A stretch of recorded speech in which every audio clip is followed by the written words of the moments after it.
Si nos centramos en la palabra del Evangelio de hoy y en esta concreta situación o pedido de los discípulos, tenemos que recalcar que la fe es un don, es un regalo de parte de Dios. De hecho, por eso frente a las situaciones de dificultad o de no comprensión o de miedos o de temores o definitivamente del camino radical que le ha pedido Jesús del seguimiento a sus discípulos, ellos dirán: aumentanos la fe. Esta debería ser la actitud también de nosotros, de todo discípulo misionero del Señor, de aquel que está llamado a ser testimonio justamente en este mundo del reino de Dios, de ser evangelizador, agente de pastoral, o de todos nosotros que queremos seguir al Señor, incluso de la misma iglesia, pueblo de Dios. Vean que creo que primerísima invitación entonces que a nosotros se nos da es este hecho de acrecentar nuestra fe, de reforzar nuestra fe, de renovar nuestra fe, nuestra confianza en Dios y pedirle al Señor que aumente nuestra fe. Pero vean que, aunque parece que la respuesta es más o menos lógica, es decir, que Jesús les va a decir a sus discípulos y a nosotros: tienes que hacer esto o lo otro, ponle empeño en esto mismo, decir una retórica que la esperamos probablemente de manera lógica. Sin embargo, lo que Jesús responde es con otras pequeñas parábolas. Y es la clave de cómo vivir la fe o cómo acrecentar la fe.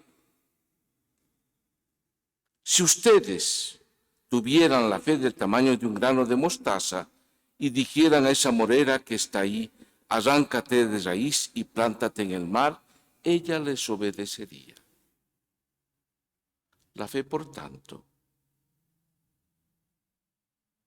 es una fe que necesita perseverancia y fidelidad. Si nosotros tuviéramos en la mano en este momento una pequeña semilla de mostaza, veríamos que es muy pequeña, muy pequeña. Parece imposible pensar que de una semilla tan pequeña después nazca un árbol tan frondoso. Sin embargo, es posible. Como fuera posible que también una morera se pueda estar plantada en el mar. Aquello que parece imposible para el ser humano, Dios lo hace factible. Y podemos ser testigos entonces en la fe de aquello que es imposible para nosotros se hace posible por Dios. O cuando dice: supongamos que uno de ustedes tiene un servidor para dar o cuidar el ganado. Cuando éste regresa del campo, ¿acaso le dirá: ven pronto y siéntate a la mesa? ¿No le dirá más bien: prepárame la cena, recógete la túnica para servirme hasta que yo haya comido y bebido y tú comerás y beberás después? El creyente es un servidor. La fe no solo es perseverante y fidelidad, la fe necesita también este servicio constante, este trabajo constante. De hecho, la respuesta de nosotros a la fe necesita también una respuesta proactiva.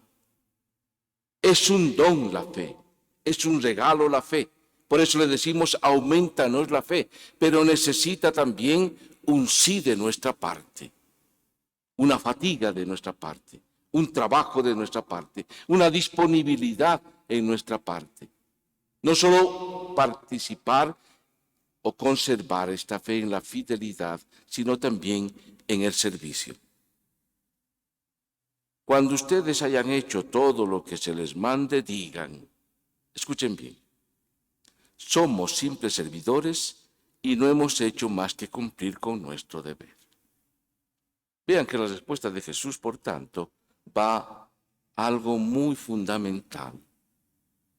Es al hecho de aceptar que Dios trabaje con nosotros, que nos aumente la fe, que nos dé el don de la perseverancia, pese a nuestros desánimos e incredulidades, porque justamente es lo que presenta Habacuc en la primera lectura.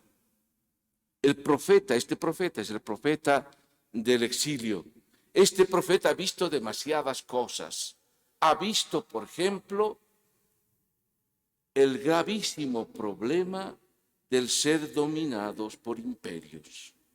Este pueblo ha sido sometido, no solamente como antiguamente en la esclavitud, sino también hoy sigue siendo esclavo prácticamente de otros factores externos que lo dominan y de factores internos de gente que los explota. Podríamos decir que casi la situación también de lo que a veces nos acontece a nosotros mismos. Decimos con el refrán, sobre llovido, mojado. Y a veces personalmente y familiarmente nos pasa estas ocasiones. Nos desanimamos en el caminar porque viene una en contra, viene otra y viene otra. Hay incluso el dicho popular que viene de tres en tres, ¿no? Los males, los pesares. O peor todavía, si nosotros somos testigos, parece que estamos saliendo de una situación de crisis o de nuestros miedos y de pronto viene otra situación más compleja. Nuestra falta de entendimiento en nuestra sociedad es fatal. La justicia sometida a también otros intereses políticos es terrible. Vemos diariamente situaciones de tal injusticia, de una retardación de justicia, presos preventivamente meses y meses. Vemos promesas nunca cumplidas. Parece que la situación va a mejorar y no, empeora. Parece que algo viene de bueno y en cambio también factores internos, no solo externos, no solo la guerra, no solo la pandemia, sino factores internos que someten, que meten en crisis.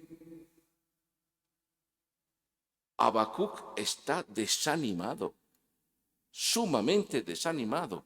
Ve la historia de su pueblo en constante sometimiento, externo e interno. Por eso se queja. Dice, Señor, hay tanta cosa, tanta adversidad, parece que a ti no te importa.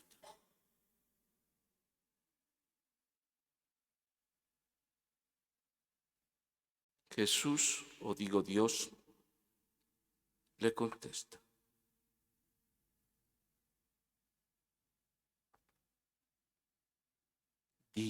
Un día sí se hará justicia. El Dios de la verdad, de la justicia. El Dios que ve los sufrimientos de los seres humanos. La ansia de llegar a término no fallará. Si parece que se demora, espérala, porque vendrá seguramente y no tardará. Dios es fiel. Él nos acompaña. El hecho de que parezca que los malos hoy tienen vida y los buenos la desgracia, eso cambiará. Porque la voluntad de Dios, el mérito de Dios, la fidelidad de Dios, la justicia de Dios, es que prevalezca siempre el bien frente al mal, la vida frente a la muerte, el diálogo o la comunión frente a la desorientación o a la confrontación. Dios promete que un día se hará justicia. El que no tiene el alma recta sucumbirá. Pero el justo vivirá por su fidelidad. Es una invitación, por tanto, a renovar la fe. Es una invitación a renovar nuestra confianza en Dios, a seguir poniéndonos en sus manos, pese a todas las situaciones de desgracias. Es lo que decíamos en la Pascua de este año. Pese a tanta muerte, el Señor resucita. Pese a tanta desgracia, el Señor sigue anunciando una palabra de salvación. Y acontece como el Dios que salva. Por eso el salmo que decía, ojalá hoy escuchen la voz del Señor, es una invitación también a nosotros. O lo que dice Pablo, le habla a Timoteo, a uno de quienes ha predicado y lo ha ordenado. Son palabras hermosísimas. Te recomiendo a ti, le dice Timoteo, le habla con tanta familiaridad, que reavives el don de Dios que has recibido por la imposición de mis manos. No permitas que esto se caiga. No te desanimes a tal punto de ser derrotista. Confía en el Señor, renueva aquello que has recibido como un regalo. Hazlo siempre vida, porque el Espíritu de Dios nos ha dado no es un espíritu de temor, sino de fortaleza, de amor y de sobriedad. El Espíritu que Dios nos ha dado, la fuerza que Dios nos ha dado, el don de la fe que Dios nos da, es de fortaleza, de amor y de sobriedad. Y hay que vivir en este sentido. Y al final, para no redundar demasiado, dice, conserva lo que se te ha confiado, con la ayuda del Espíritu Santo que habita en nosotros. Hermanos míos, podemos muchas veces sentir que Dios no está presente. Nuestros problemas a veces pueden ser tan grandes que no sentimos que Dios nos acompaña. Porque hasta nuestros hermanos se han olvidado de nosotros. O la historia va en contra nuestra.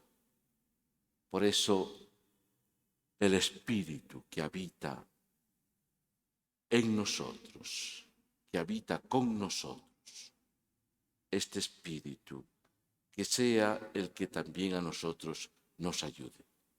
Les invito pues entonces a invocar la presencia de este Espíritu. Les invito a gritar fuertemente, Señor, aumentanos la fe, la fidelidad, el servicio. Que de verdad nuestra respuesta sea a tal punto en la total confianza, que sabiendo que, como dice otra vez el refrán, disculpen que esté con refranes esta mañana ya, pero dice, no hay mal que dure 100 años ni cuerpo que lo resista. También esto es verdad, ¿no es cierto? Hermanos míos, renovemos nuestra confianza en el Señor. Aumentanos nuestra fe, la fidelidad y el servicio. Amén.